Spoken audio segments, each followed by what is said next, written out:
سلام عرض میکنم خدمت همه دوستای عزیزم. ببین کجا اومدیم.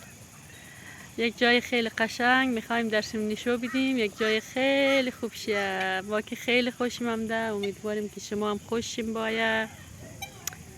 اره اینجا کباب پزه در برق وصله.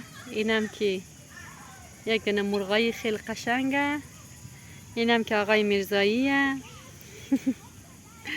خب بریم دریا رو نشو بدیم. دریا آره یک دن دریای خیلی قشنگه. دفعه اول که اینجا هم دوم نزدیک خانه از ما میشه. قبل اینجا رو ندیده بودم. آره الان هم دوم که دیدم که خیلی قشنگه واقعا. گفتم در شما هم نشو بدیم. امیدواریم که امیته که ما خیلی قشنگ میبینم شما هم ببینید. آره دوستای عزیز،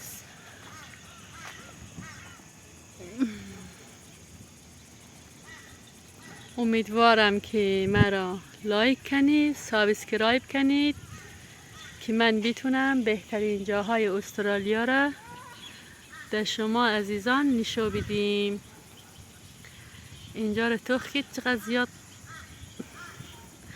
فکر کنم کفتره دیگه، خبر نیم. استرالیا اصلا فوق العاده، اصلا نگم برای شما. درختای خیلی جالب داره، گیاهان خیلی جالب داره، دریاهای خیلی جالب داره. به قول گفتنیا که سرزمین